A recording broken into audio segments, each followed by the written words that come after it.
Okay. Hi everyone, I'm Tami, the creator of the blog and this YouTube channel called Nutmeg Notebook.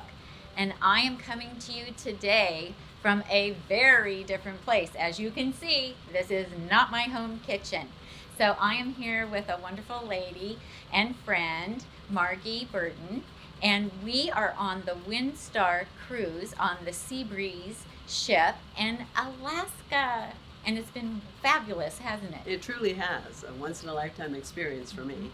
And we are both from the Sacramento area.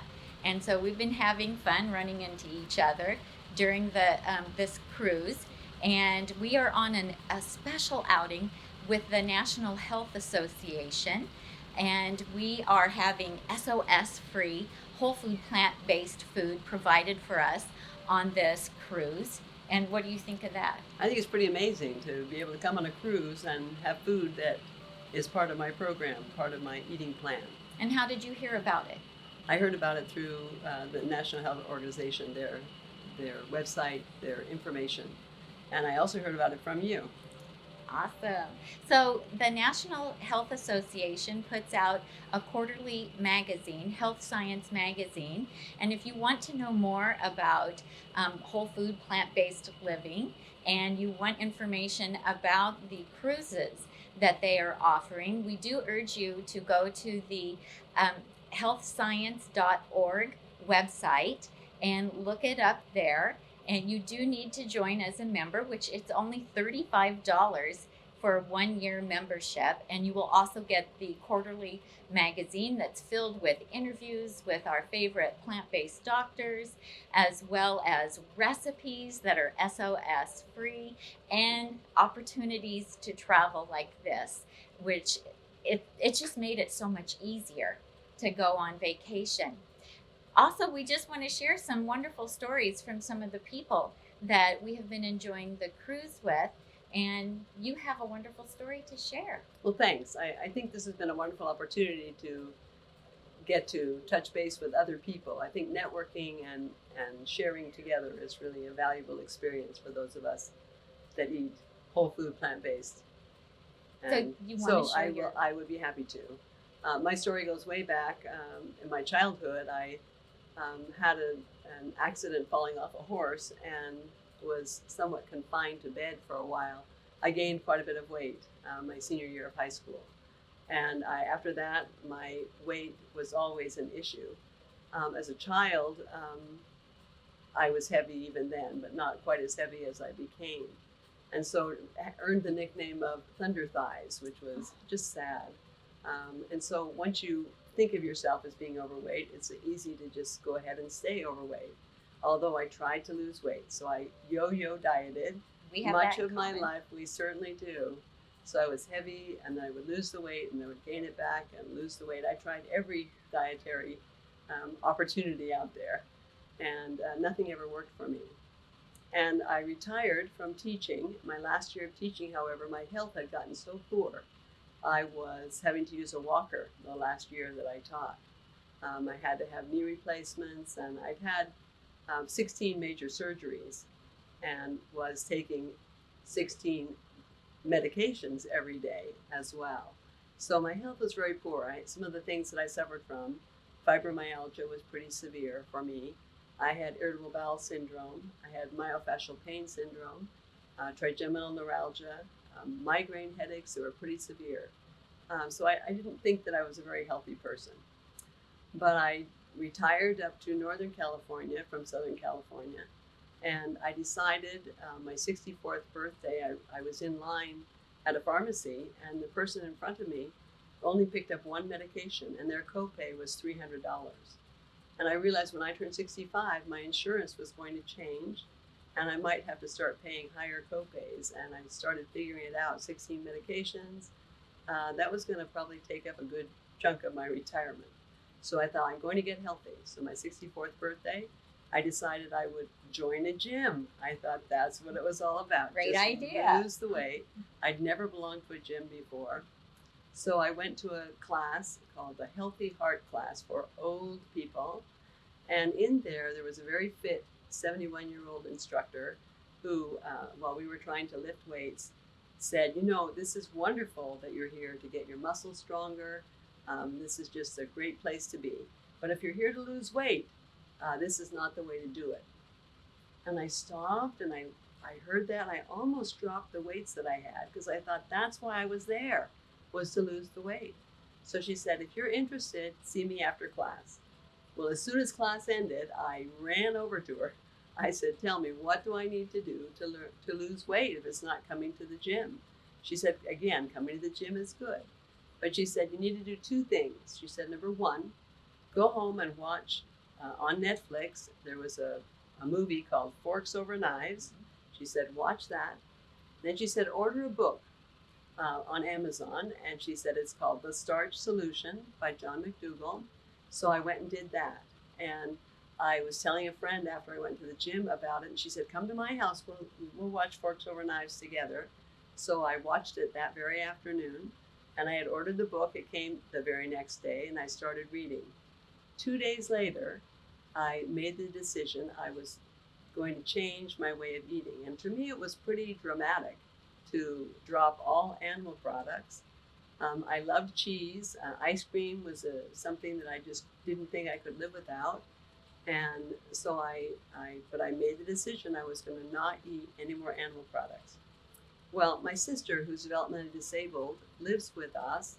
And so I was having to prepare a meal for my husband and my sister and a meal for myself, every meal, every day.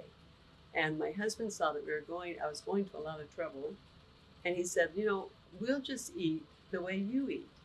And I thought, well, that's helpful. What And a great so, guy. I know. My sister wasn't very happy about it at first. She really loves going out to eat. And I said, we're not going to go out to eat anymore. We're just going to eat what I fix. So for a while, she was crumbling a little bit, a little unhappy. But she said, okay, I'm going to try. But when we went to the doctor, which was like 2 weeks after we'd been eating this way, she went to the doctor and she's crying, big crocodile tears. And the doctor said, what is the matter? And she said, my sister's making me eat this new way. And he looked at me and he said, how are you making her eat? And I told him it was a whole food, plant-based, no oil way of eating. And he turned to my sister and he said, let me tell you something. I have a patient who was stage 4 cancer and he was going to pass away. She didn't know what that meant, but he explained that he would probably die within a month. And he said, this way of eating would help you, Helen, because he changed the way he was eating, and that was 7 years ago. So he's doing fine. His cancer reversed itself. And he said it might even help your diabetes. She had been a type 2 diabetic for nearly 30 years. And so she immediately said, well, you mean I should eat this way? And he said, yes, if you ate this way, it would help your health. So she stopped crying immediately and said, okay, I'll do it. And we left the doctor's office with my sister was very positive about it and very excited. So I found that it dramatically changed the way I felt. I had far more energy. I wasn't in pain. I had taken 3 of the medications I was taking, which were pretty heavy-duty pain medications because I was in so much pain all the time. And I began waking up feeling like I am no longer in pain. Isn't that amazing? I can get up, I can walk around, and I remember being at the playground with one of my grandchildren, and he slipped on the slide, and I went running over to him and to help him, and I marveled. I don't think I have run for probably 15 years, and so it was amazing I could run, and I thought, this is just great. I began volunteering at an equestrian center nearby, and I would lead horses during the lesson, and we would have to run when the horses were trotting as we led them, and I found I have more energy than ever. So I really felt like, as I saw the weight drop off, I was amazed. And I can remember consulting with my friend at the gym, my teacher, and saying, are you sure I'm supposed to eat a lot? She said, you eat as much as you can hold until you're full. When you're comfortably full, then stop. And I thought, this is amazing. And so she suggested that I cut up potatoes and I cook those and take a little baggie of cut up potatoes. And anytime I saw anything that would tempt me, I thought of as a teacher, going into the teacher's lounge, there would be donuts and muffins and bagels and things that would have tempted me. And whenever I was in a situation where I would be in a place where there was food that tempted me, I took out my little baggie and I'd pop some potatoes in my mouth. And I thought, this is just great. And it tasted wonderful. When I tell people that and they say, well, did you just eat the potatoes just plain? And I said, yes. They tasted amazing. And it's interesting how there are so many different kinds of potatoes. And I found that Yukon Gold is my favorite yellow potato, and that I like every kind of sweet potato there is. Yeah. So those are really my favorites. But I found it was amazing how the weight dropped off. And I found that once I began to maintain, I learned a little bit more from Chef AJ, because my sister reached a point and she had gained a little bit of weight and I couldn't figure out how. And so Chef AJ suggested that you have vegetables before you eat your regular meal, even for breakfast. Right. So I began doing that, and my sister and I dropped quite a few more pounds as a result of doing that as well. So it was a marvelous journey, but my journey continues because, you know, when you find out how great you can feel as a result of changing your way of eating, it's interesting. You want to just tell the world, you know, It's true.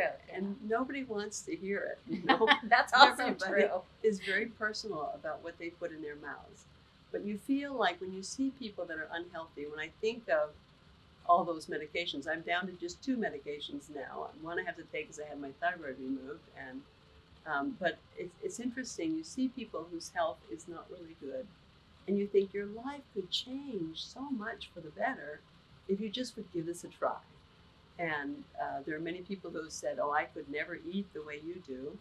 And I think, well, it is a choice. But I was angry at first when I first started eating this way.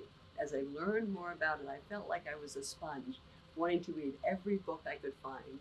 I hear from every person who was eating this way. I wanted to hear all their stories. And I just found myself being angry that I had not heard it before. Yeah. I went 64 years of my life eating a standard American diet, eating what we call a SAD diet. And I found I had had lots and lots of health problems, obviously a weight problem, and life was just hard because every day I was limited in what I could accomplish. Right. And now I feel like I can wake up with vigor and strength, and I feel like, you know, at 72, the world is open up to me. I can do anything I set my mind to doing.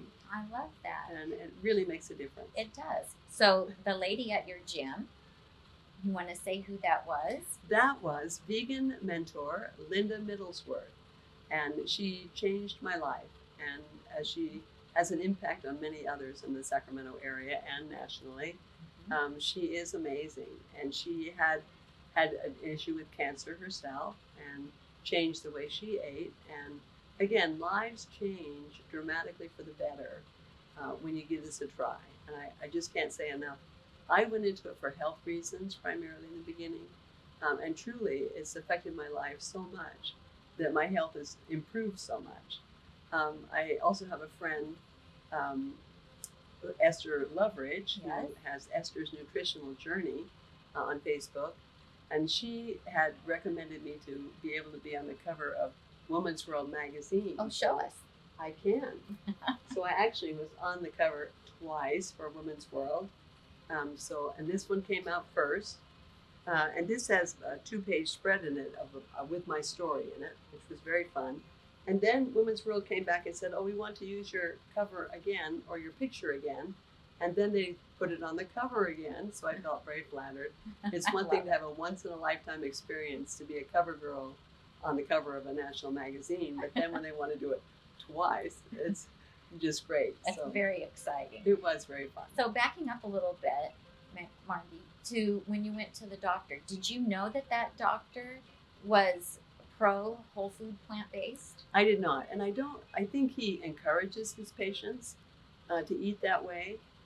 He is not my doctor, unfortunately, but he is my sister's doctor and is very patient and kind with her. But I was very surprised that he was so supportive and continues to be.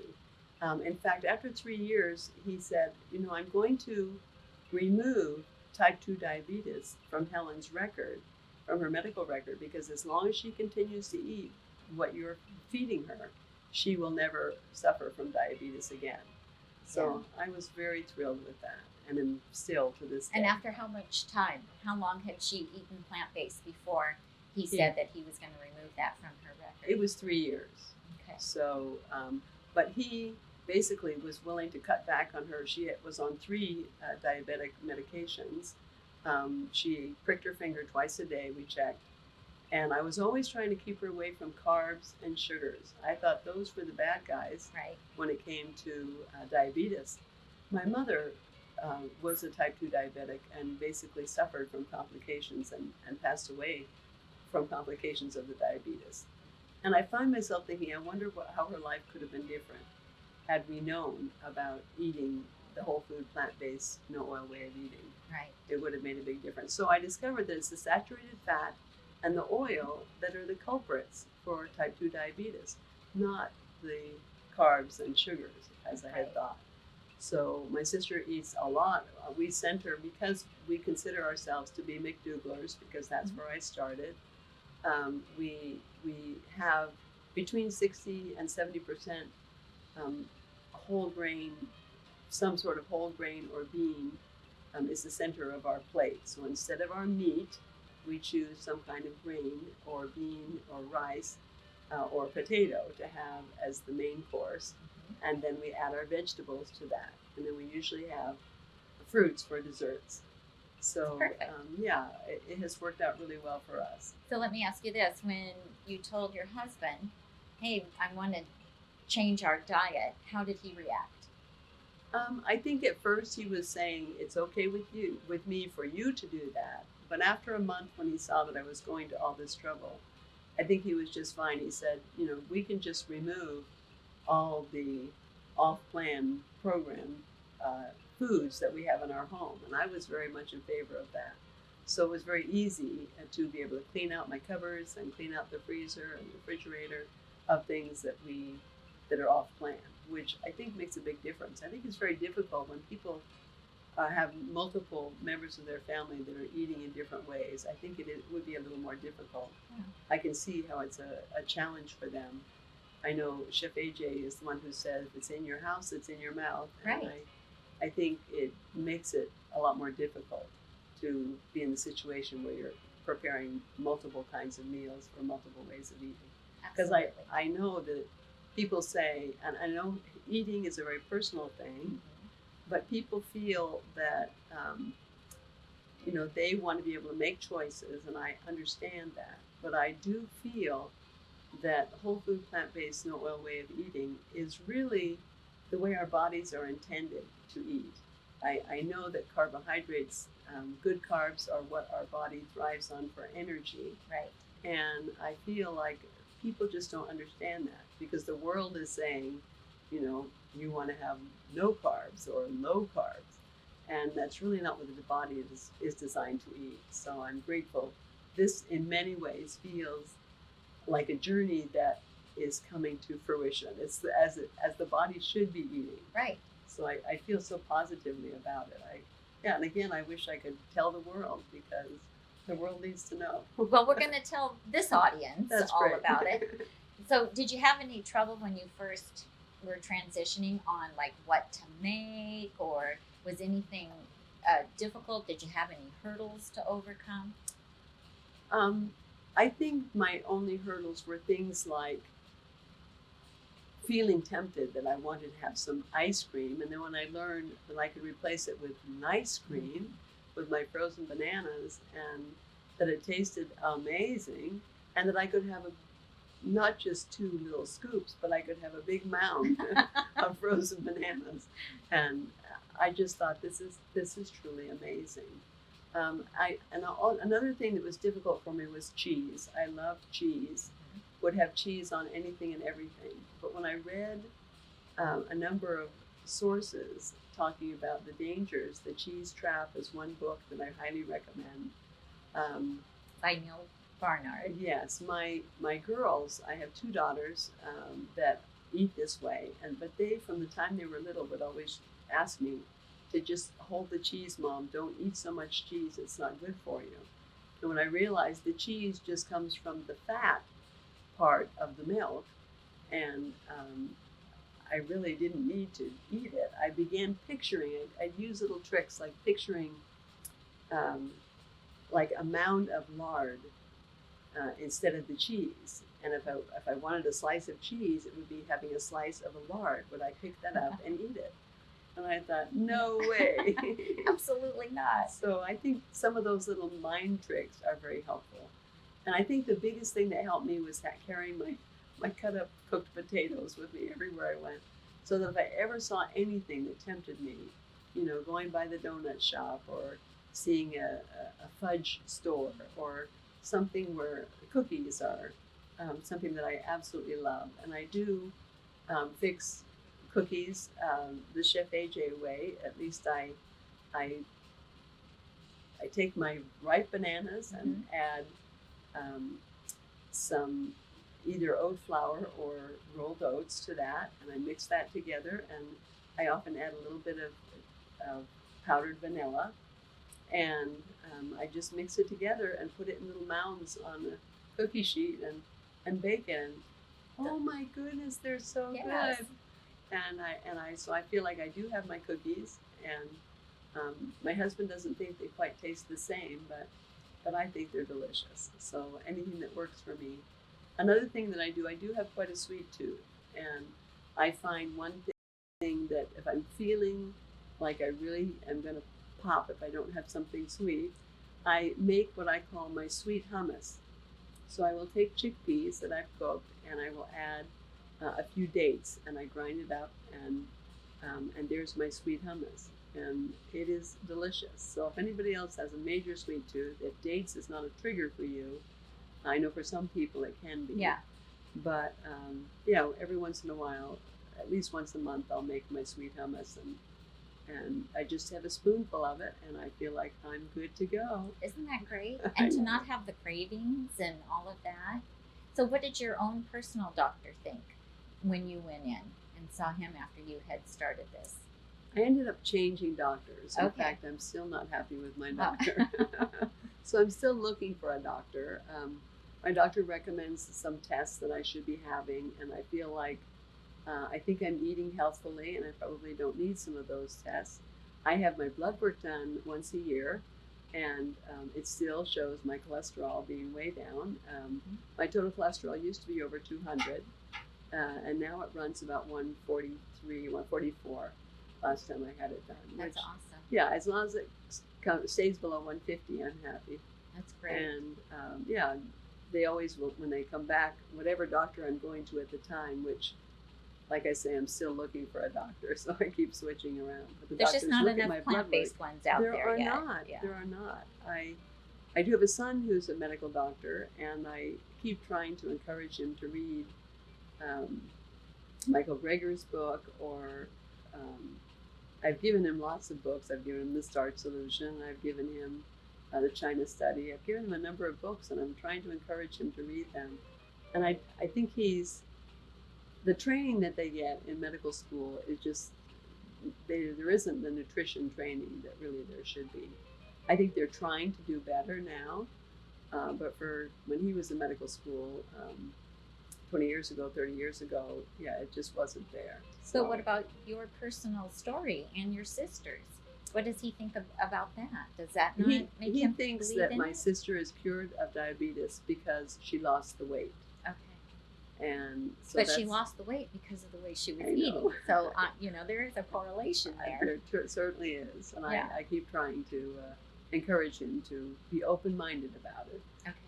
But yeah, he's not convinced. And I think the doctors that I've seen think that it's great that I'm on a whole food plant-based diet, but they don't try to tell me to change to anything else. And they think my weight is fine, so they're not worried about that. So they're not really, what do I say? You don't need a doctor as much as you used to. That's true. When you start eating this way. That's true. So what's a typical day of eating look like for you? For me, I have, often I have a green smoothie in the morning. What do and you put in it? I put in kale and lots of spinach, celery, carrots. Um, I usually put in Brussels sprouts and um, broccoli and cauliflower, some cabbage, and Any fruit? oh, I put any do. I fruit? do put fruit in. I put in an orange. Yeah, I usually will blend up enough for 3 or 4 days, and I'll put it in. I use mason jars. Yeah.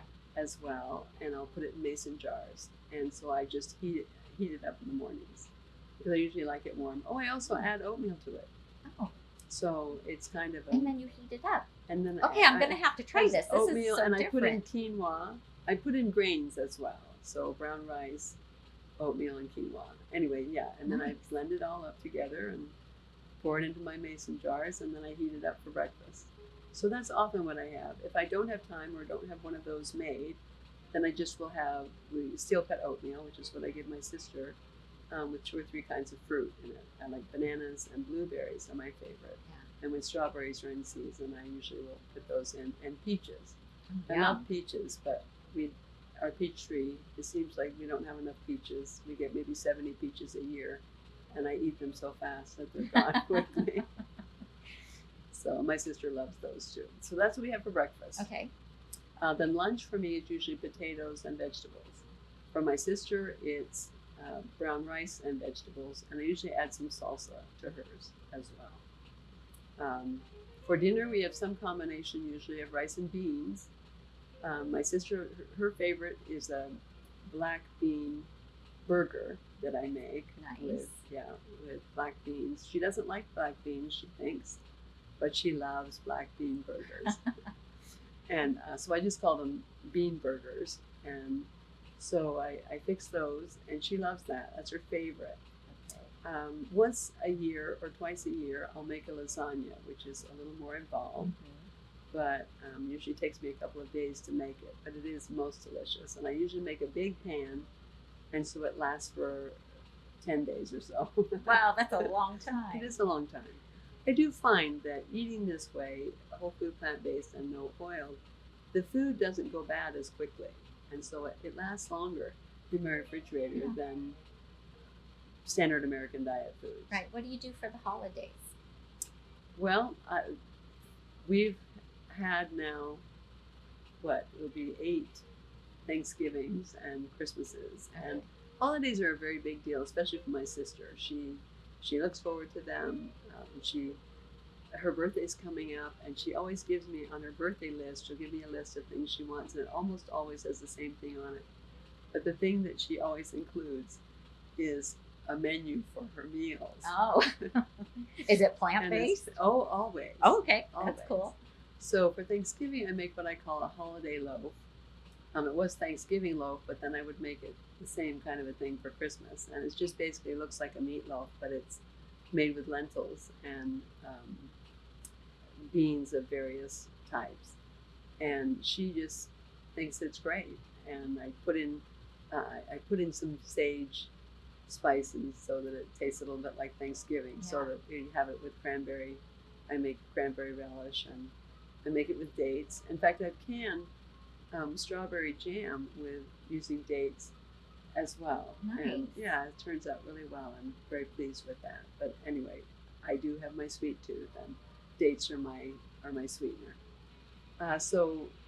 And we often will get recipes for stuffed squash, or I don't know. It seems like our Thanksgiving dinners have probably 15 items that I serve, and so it looks like a very big feast. Yeah, And absolutely. we try to invite people over, and sometimes they'll say, "We'll come after we eat our Thanksgiving." No. And I think that's fine, but then you'll see how delicious ours is, even after the fact. So Right.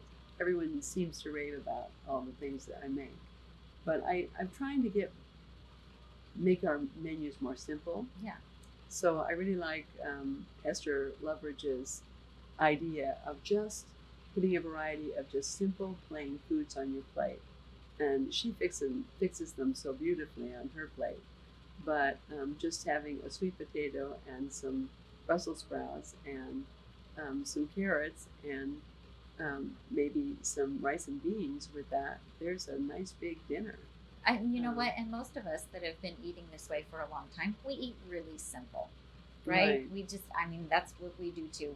I batch prep a bunch of stuff for the week, and then we just look in the fridge and see what we've got and put it on our plate. And I love your big, beautiful salads. I used to love salad so much. And lately it's been more difficult for me to eat salad as I've gotten older. My teeth aren't quite the same. And so I don't eat as many salads, but I try to keep up with vegetables and try sure chopping. Try chopping the I've salad tried sometime. chopping them. Does that yeah. help? It does. Chopping them very small, like you do sometimes, is helpful. Yeah, it creates a little, bit less chewing, but. Right. I do have a daughter who is suffering from lupus, and she eats raw vegetables, and she chops them. She buys a lot of things already chopped up, which we can get out here in California at Trader Joe's. And so she does love Trader Joe's. Yes, we love Trader Joe's as well. But I think she can't really eat cooked vegetables, and so it's interesting how that affects her digestive system. But when people ask me about where I get my protein, which is often a question people ask, the big comeback is, well, where do you get your fiber? Because it's really more important to your health to have fiber than it is to have protein. Right. But I do remind them that I get my protein from the same source, that what they eat gets their protein, and they think about that and they go, oh, I say there's a tremendous amount of protein in plants, and so I think people just need to be educated. It's all a matter of what you're willing to listen to and find out about. But you can find answers to anything you want in your point of view on the internet these days. It's true. But I think there's nothing that takes the place of someone's actual experience. I've never been on an eating plan where I've been able to keep the weight off sustainably for nearly 8 years. I mean, I think that's remarkable in and of itself. And I'm not depriving myself at all. I'm eating more food than I ever used to. Right, and that's the big thing too. And I agree with you that maintaining of the weight loss, to be able to do that, is so more important than just the losing weight. Because I yo-yo dieted, I lost weight multiple times, but I couldn't keep it off because I thought, everything was a diet. A diet had a beginning and an end. And this isn't a diet, this is a lifestyle. So we had a beginning, but we just keep doing what we're doing, and there is no end. So what advice would you give someone who is new and starting whole food plant-based lifestyle? I would say do your best to stay as close on plan as you can. Try to eliminate those things that are triggers for you in your home, so that you just take them out of your home. Don't ever buy them. And don't even try them. Stick to the plan as closely as possible and be patient. I was very fortunate, I guess maybe because I was so heavy, that my weight came off so easily. I lost about 0.2 of a pound a day, and not everybody loses that rapidly. Right. So if there's for some reason that you're not losing the weight, kind of write things down and write down exactly what you're eating and look at it as closely as you can, to say, is there something here that I could eliminate? There are things like nuts and some seeds and nuts like walnuts have quite a lot of fat in them. Right. And so I think it's really important to cut some of those things out. And even an avocado, I think most people, when they find out a serving of an avocado is 1/5 of an avocado, not a half an avocado or a whole avocado. It's 1/5 of an avocado. And I think people don't realize, even though they think they're eating healthfully.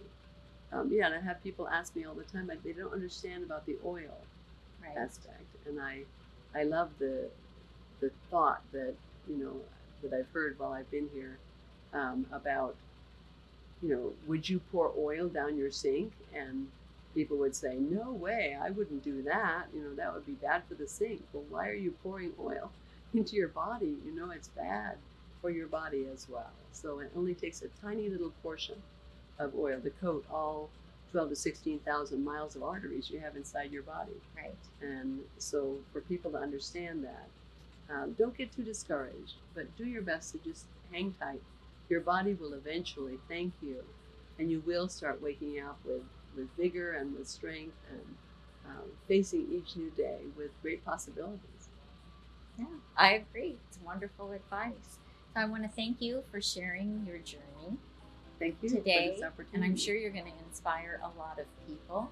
And we're never too old to adopt this lifestyle. That is so Right? true. That's right. No matter what your age or stage of life, it's never too late to get started and toward a healthful new beginning. Absolutely. So thank you, Margie.